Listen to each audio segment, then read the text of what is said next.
Jhenaidah collectorate school and কলেজের পক্ষ থেকে আপনাদের সবাইকে স্বাগতম। আসলে এই প্রজেক্টটার মূল নাম আর কি traffic light and security system বলতে এই যে সিসিটিভি ক্যামেরা যেটা আর কি পুরো এটা নিয়ন্ত্রণ করবে।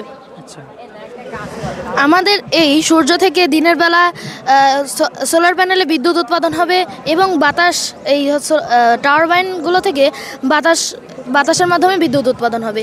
এই বিদ্যুৎগুলো ট্রাফিক লাইটে রাত্রেবেলা আমাদের বিদ্যুৎ সঞ্চয় হবে এবং খুবই স্বল্প খরচে মানে ট্রাফিক লাইটগুলো সাপ্লাই করতে পারবো। আর জি, আমরা এখানে আরও কিছু অ্যাড করতে চাইছিলাম, এমনকি আমরা টাইম খুবই শর্ট পাইছি। আমরা সেন্সরও ব্যবহার করতে চাইছিলাম ট্রাফিক লাইটের জন্য। তো আর কি মোটামুটি করলাম শর্ট টাইমের ভিতরে আর কি। এবং শর্ট টাইমের ভিতরে মনে করেন বেশি বাজেটটা আমরা করতে পারিনি, কম বাজেটের ভিতরে শর্ট টাইমের ভিতরে যা করছে আর কি। ইনশাল্লাহ ফিউচারে আমরা আরও ভালো কিছু করতে চাই এবং ফিউচারে আমরা আরও বড় একটা কিছু তৈরি করতে চাই। জি, আসলে আমরা সবাই চিন্তা ভাবনা করে আমরা এটা তৈরি করেছি। আর এইটা যদি বাংলাদেশ মাননীয় প্রধানমন্ত্রী যদি বাস্তবায়ন করে তাহলে আমরা মনে করি যে দেশের অনেক উন্নয়ন হতে পারে, আমরা দুর্নীতিমুক্ত দেশ গড়ে তুলতে পারবো। জি না, আসলে এইটা স্কুল থেকে আমরা সেরকম একটা সহায়তা পাইনি, আমরা নিজেরাই আর কি এরকম করতেছি।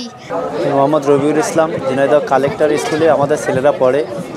তা ওদের ওই অভাবনীয় কিছু দেখে আমাদের ভালো লেগেছে। তা আমরা অভিভাবকরা শঙ্কিত ছিলাম যে কে বা কারা নিয়ে যাবে। তা আমি অভিভাবক হিসেবে এই 4 জনের অভিভাবক হিসেবে আমি আসছি ইসলামী বিশ্ববিদ্যালয়। এখানে এই যে আপনার প্রতিযোগিতা চলছে, এই প্রতিযোগিতায় অংশগ্রহণ করাতে আমার খুবই ভালো লাগছে। বিভিন্ন জায়গার বিভিন্ন স্থানে বিভিন্ন জেলার লোকজন এসে দেখছে, এটা আমার খুবই অনুভূত। আমি চাই এরা আগামী দিনে ভালো উজ্জ্বল ভবিষ্যৎ কামনা করি, সবার সুস্থতা কামনা করি, যাতে আগামী দিনে এরা ভালো জায়গায় একটা যেতে পারে সেই আমি প্রত্যাশা রাখি।